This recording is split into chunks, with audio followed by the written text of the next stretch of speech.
So in response to the Batman v Superman trailer leaking online before its debut in cinemas, Zack Snyder has opted to release it officially. So like always, let's take a look at some of the things you may have missed. Now bear in mind, because this did leak early, some of this stuff I'm going to point out has already been mentioned. Also, as always, beware of potential spoilers and the fact that I could very well be wrong about a lot of this. Not that I've ever been wrong before. Though if I'm being honest, I'm pretty hit or miss. Starting off, we get a mix of different voiceovers, spouting their opinion on Superman post Man of Steel, seemingly paralleling the news reports we saw in The Dark Knight Returns. The most noticeable one is Jesse Eisenberg's Lex Luthor, talking about devils coming from the sky, or whatever. A few of the others of note include Holly Hunter, whose role has yet to be disclosed, and what sounds like Charlie Rose and Neil deGrasse Tyson, the former of which was asked to comment on his involvement in this film, and he declined to do so, stating that he's sworn to secrecy. So really, that's a yes, he's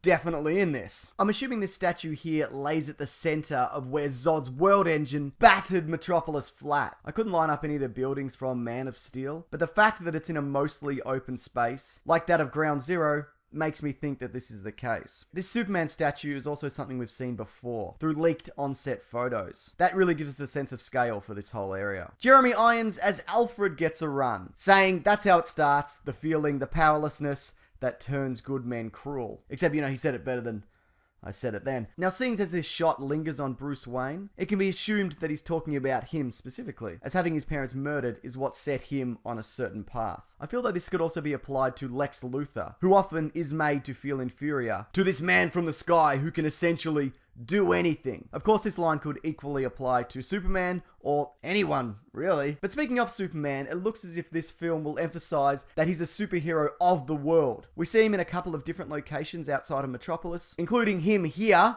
in his bright new suit, holding a Russian spacecraft in what looks like a launch gone wrong. Also, and I'm not sure what this is about, these soldiers bowing to Superman are sporting his emblem on their arms. But on the topic of Batman, I got some stuff to say. First of all, this shot here looks totally amazing. Love the suit. I might be wrong, but I feel like there might be some slight padding to it, which is fine, whatever. Like I said, it looks great. Now, a few people picked up on this here. We have Batman standing at a distance holding something, and in the foreground we see a Riddler-esque question mark. A no doubt intentional nod to the character, and potentially a hint at his appearance in future films. This shot here, Batman up on high. Whenever he does this, I always wonder why. Seems like a real effort for you to get up there, and for what? To look cool? You're already cool, Batman. You don't need to impress us. Anyways, unless this is the top of the tower, I think he's actually holding a rifle. Again, very reminiscent of The Dark Knight Returns. It should be noted though, in that graphic novel, he doesn't actually kill anyone with it, because Batman is not a murderer. But I think he might be in this movie, because this scene here has the Batwing gunning down two people. And I can't see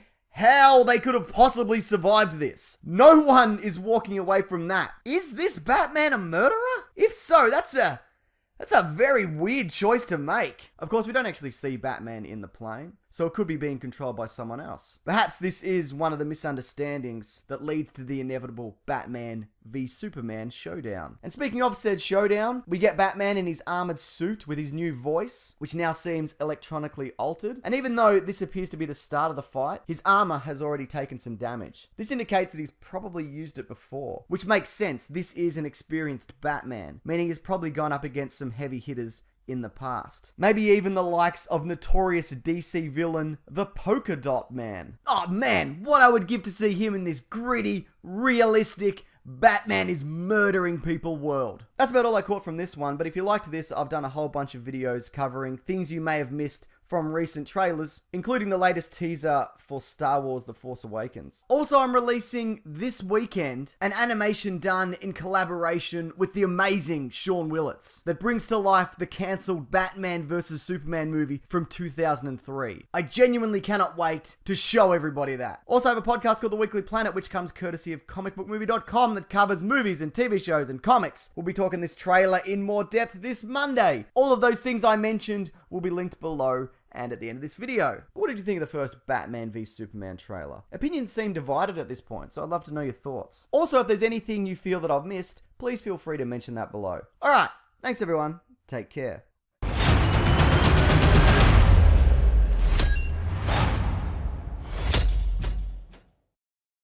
Hi everybody, it's Az here from Heel vs. Babyface. So at San Diego Comic Con today, some big movie trailers are dropping, none more so than the Batman v Superman Dawn of Justice one.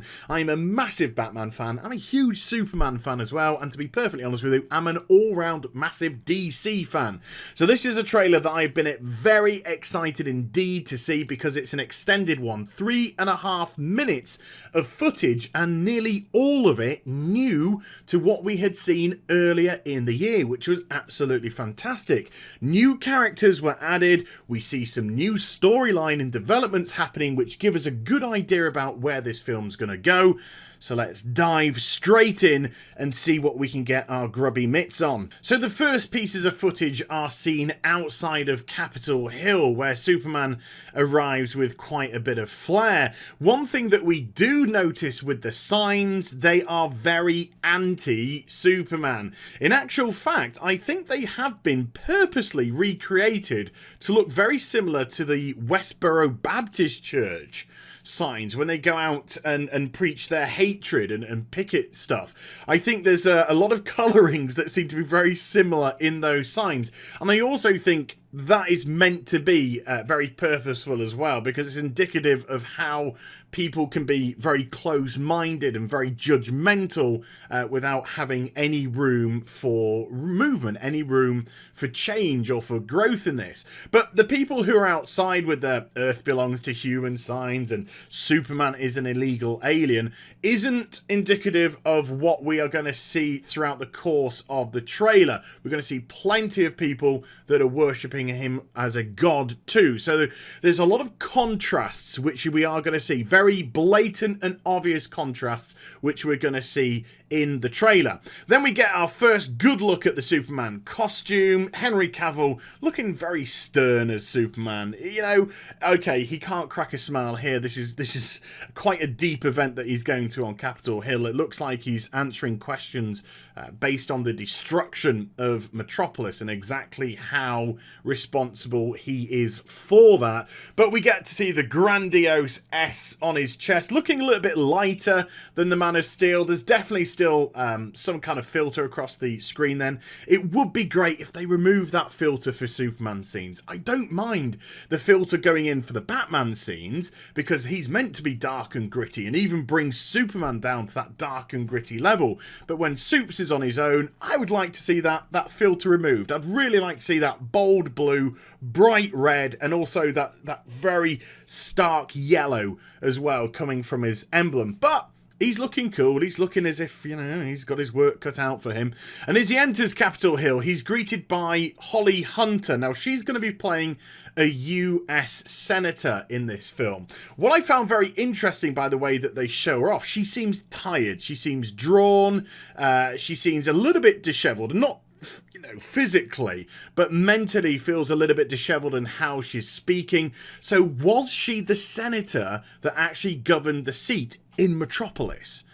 You know, has she lost a large proportion of her constituents due to what's happened here? I think there might be a little bit there going on. Possibly not, but it's an idea at least. And what we will see later on is Lex Luthor will start to get in her ear sometimes as well, which lends the fact that is Lex Luthor going to use what seems to be some tragedy surrounding this US senator to push forward his own goals, to push forward his own agenda, to manipulate her, to use her power within the US Senate to go against Superman. Quite exciting stuff to start with, even with only those few frames. So we get our first look at Ben Affleck's Bruce Wayne here. Definitely a much older Bruce Wayne. It's great to see lots of grey in the hair, crow's feet really quite prominent on his eyes as well, screaming into his phone as the building in front of him is literally being torn to pieces by what appears to be heat ray. So I think this scene is a flashback. I think Bruce Wayne was physically in Metropolis as the fight went down between General Zod and Superman, and the building in front of him is Wayne Financial, and it comes tumbling down. We see Bruce charging into a smoke cloud as it comes clattering to the floor, again reaffirming America's own fears of domestic terrorism, and also the similarity between this and 9/11. Don't don't get too upset, people. It's a metaphor. He's not trying to exploit it. It's literally just a metaphor for everything which kind of Americans are worried and nervous about in present day society. We then get to see what appears to be, and I think this is Alfred in the foreground, but appears to be a derelict Wayne Manor.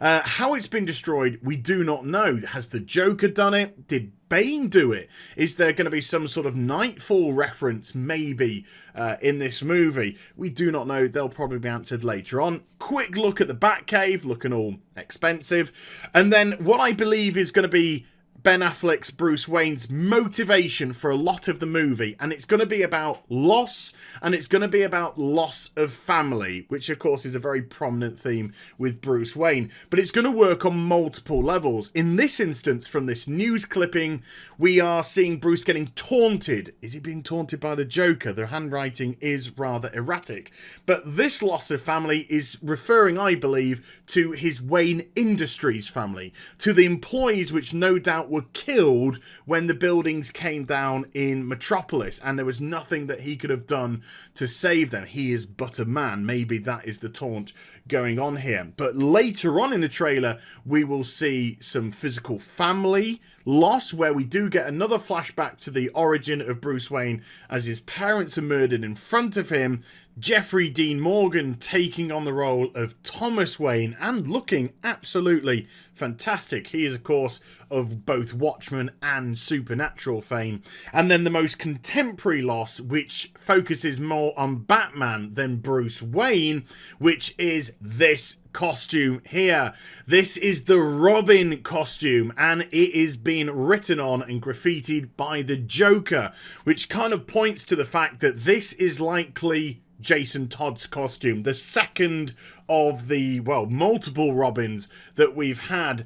He was kidnapped by the Joker in an attempt to rescue his real mother, and then beaten to death rather viciously with a crowbar, although he's now back, because, you know, when are you ever going to die in comics?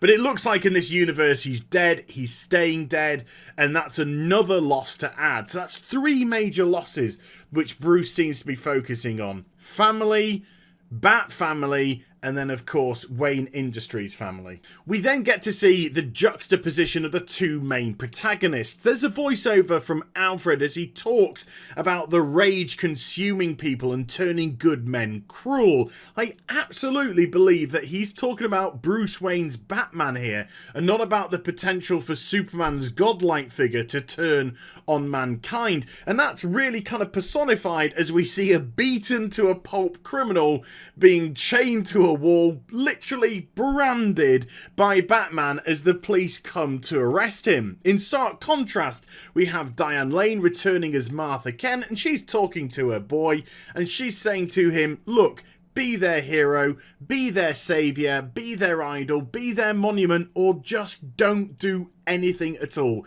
because you don't owe the human race anything. Which is actually a hopeful message, because what she's trying to say to her boy, to Clark here, is if you want to go out and save people, if you want to go out and help the world, then this is completely on you. This is your decision. This is your altruism coming out. This is not because you want accolades. This is not because you want worshippers. This is because you literally want to help people. And of course, Superman is the message of hope. We also have Lois Lane touching him up a little bit as well to reaffirm those ideals. Interestingly enough, we then seem to have a subjugated Superman kneeling down in front of Lex Luthor, who seems rather happy by it. Supes, by the way, not too impressed at all by the look on his face. I don't know if this is some sort of play on the kneel before Zod, and he's kneeling before Lex instead, which was one of the big things of Superman 2, but how Lex has got him into this situation remains to be seen. Couple of really cool images now. Firstly, we see Tao Okamoto as Mercy, who of course is Lex Luthor's right-hand woman. Behind her, a couple of soldiers pushing what appears to be General Zod's coffin. We even get a sneak little look as they open up the body bag to reveal him. What they're going to do with his body, I don't know. Maybe find some weaknesses to use against Superman, or just for their own nefarious ends. Then stuff really starts to hit the fan. We get our first couple of images of Princess Diana, played by Gal Gadot, and then it thrusts us straight into an action scene of her in her Wonder Woman garb. And then she crashes her braces together, causing what seems to be an almighty explosion, which is decimating a landscape. I think this is a clever bit of editing though. I don't think this explosion that it goes into is actually a result from her crashing her braces together. I think it's got something else to do with the movie. Still, cool edit, really nice indeed. But then it goes straight into Desert Storm Batman fighting against this army of Superman soldiers, which we've seen before in other trailers, with the voiceover quite interestingly showing Alfred telling Bruce Wayne that he is not our enemy, and he, I think, is referring, of course, to Superman. So is Batman really in the wrong here? Has he jumped to the wrong conclusion? Has he got the wrong end of the stick? And is he actually fighting against Superman for all the wrong reasons? Not worried about any of that quite yet, because Kryptonite. Yes, we see Lex Luthor rather ominously looming over what seems to be a rather huge chunk of the item. The rest of the trailer literally hits into overdrive from here. We see a suited up, battle armored Batman smashing Superman through the skylight of a building. Wonder Woman gets knocked back by some unknown force. Who her conflicts against, we do not know. And then we see a very pissed off Superman, his eyes glowing red as his heat vision flies out and he tries to vaporize a non-armored Batman.